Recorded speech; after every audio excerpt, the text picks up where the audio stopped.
बिस्मिल्लाहिर्रहमानिर्रहीम। ए to Z news के साथ मिस्टर ख़ान आपकी खिदमत में हाजिर है। आज की न्यूज़ बड़ी इंटरेस्टिंग है। भारत को यानी इंडिया को दो लगातार चपेड़े पड़ी हैं, बड़ी ज़बरदस्त किस्म की और खुलेआम पड़ी हैं, मतलब जो चपेड़े उनसे हज़म नहीं हो रही। यानी चपेड़ यानी थप्पड़, दो थप्पड़ पड़े उनके मुंह पे, उनको मुंह की खानी पड़ी है। अब आप सुने कि उनको कौन कौन सी चपेड़ कहाँ कहाँ पड़ी और उनकी कितनी बेइज्जती हुई है वर्ल्ड में। मतलब इतनी बेइज्जती तो मेरे ख्याल से अगर किसी मुल्क की हो तो वो तो डूब के ही मर जाए। मतलब मैं अब क्या करूँ, ये किसी के साथ भी हो, मेरे मुल्क के साथ हो, हमें डूब के मर जाना चाहिए। लेकिन इतनी बड़ी बेइज्जती और चपेड़े खा के, अब आप गौर से मेरी न्यूज़ सुने, कोई इंडियन को भी चैलेंज करता हूँ आके मेरे साथ बैठ के ये बात करें कि उनको चपेड़े कैसी पड़ी हैं। देखें 27 फरवरी की चपेड़ तो क्या, वो तो कुछ भी नहीं थी। अभी मैं आपको चपेड़े गिनवाता हूँ। जब आप स्मार्टियाँ मारते हैं, एक्स्ट्रा ऑर्डिनरी स्मार्ट बनने की कोशिश करते हैं तो आपको चपेड़ ही पड़ती है। क्योंकि देखें स्मार्ट बनना है तो अमेरिका को, चाइना को या वर्ल्ड पावर स्मार्ट बनने की कोशिश करें तो फिर भी कोई बात है ना। आप क्या है, आपकी क्या हैसियत है? पाकिस्तान को संभाल नहीं सकते, नेपाल को संभाल नहीं सकते, उधर जो है ना आपकी धुलाई हो गई है। अब मैं आपको चपेड़े गिनवाता हूँ, थोड़ी सी इस न्यूज़ को सुन लें, 2-3 मिनट आपको समझ आ जाएगी। अगर मैं गलत हूँ तो मुझे बता दें।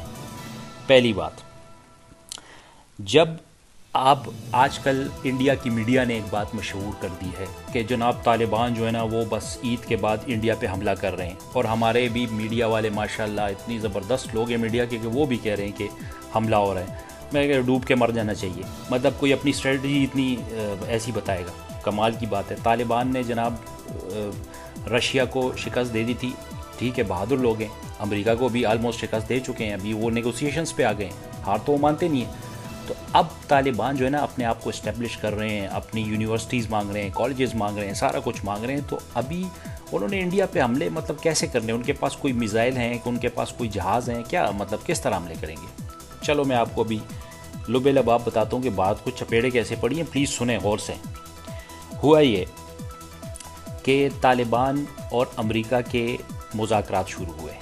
उससे पहले जब ये हमला हुआ अमेरिका पे 9/11 का, उसके बाद अमेरिका ने डेरे डाल दिए थे अफ़गानिस्तान पे। तो अफ़गानिस्तान में जब अमेरिका ने डेरे डाल दिए थे तो अमेरिका को तो ज़बरदस्त मौका मिल गया था इंडिया को।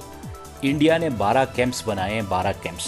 उन कैंप्स को फुल सपोर्ट NDS यानी अफ़गानिस्तान की इंटेलिजेंस, रॉ, CIA और मोसाद, मतलब ज़बरदस्त किस्म की सपोर्ट। और इंडिया ने इतना ख़र्चा किया कि मैं आपको क्या बताऊँ।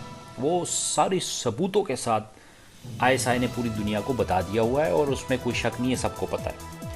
तो उस वजह से इंडिया ने पाकिस्तान में दहशतगर्दी के हमले कराए, दहशतगर्दी तंजीमें बनाई, लोगों को सपोर्ट किया। जहाद के नाम पे 1 लाख हमारी लाशें, 1 लाख लाशें हमारी मतलब शहीद हुई हैं। आप ख़ुद सोचें, 1 लाख लोग शहीद हुए हैं। तो इन सब चीज़ों से पाकिस्तान ने अपने आप को निकालने के बाद अब अमेरिका ने मिन्नतें शुरू कर दी पाकिस्तान की कि हमारा अफ़गानिस्तान का मसला हल किया जाए। तो पाकिस्तान ने उसका हल निकाला। तो हल के बाद इंडिया से ये बात हज़म नहीं हुई तो उन्होंने अमेरिका को अप्रोच किया कि भाई हम किधर हैं, हमने इतना ख़र्चा किया है, इतनी इंफॉर्मेशन दी है पाकिस्तान को और अफ़गानिस्तान को, जो है ना 20 साल तक हमने इनकी लाशें गिरा दी, इनको बेगुनाह लोगों, बच्चों को हमने कत्ल करवा दिया, तो हमें कौन सा हिस्से मिलेगा? तो चूँकि अमेरिका तो अभी उनका कोई इंटरेस्ट ही नहीं है, तो उन्होंने पहला थप्पड़ सारी दुनिया के सामने इंडिया को मारा।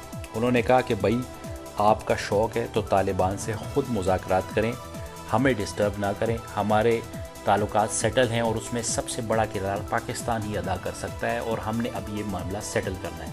तो उधर शट अप की कॉल पूरी दुनिया के सामने मिली है। यानी एक शट अप वाली चपेड़ उनके मुंह पे पड़ी है, जिसकी मतलब कई मिसाल ही नहीं मिलती। इतनी बेइज्जती तो मैं क्या बताऊं। उसके बाद इंडिया ने क्या कोशिश की, इंडिया ने अपने मीडिया को पीछे लगा दिया।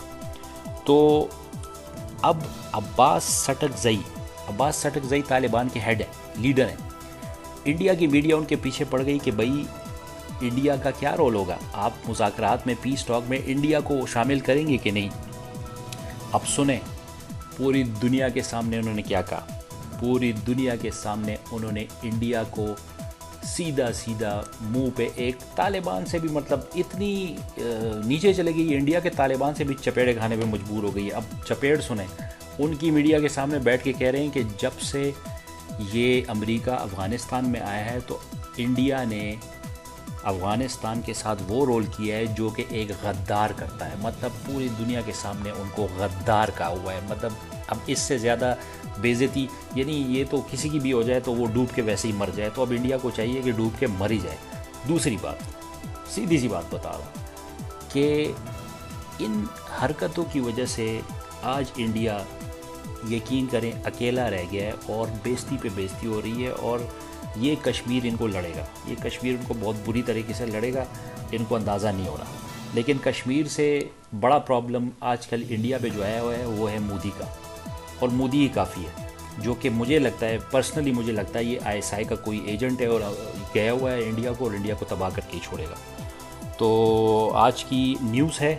आखिर में मैं सिर्फ जाते हुए ये बता दूं कि ये बिल्कुल झूठ है कि तालिबान ने कोई हमले का ऐलान किया, ये किया है वो, के बड़े बड़े एंकर ये बोल रहे हैं और गलत बोल रहे हैं। तो मैं इस पर ज़रा कंडेम करूँगा और अपने आप को संभालें, ये इंडिया की चाल है। इसके अलावा इंडिया की जो होनी थी वो हो गई है और रुसवा हो गया है। मतलब मैं कुछ कह नहीं सकता कि इतनी ज़्यादा बेइज्जती, आई डोंट नो, जो भी है। इंशाल्लाह नेक्स्ट न्यूज़ के साथ दोबारा हाजिर होंगे। अल्लाह हाफ़िज़।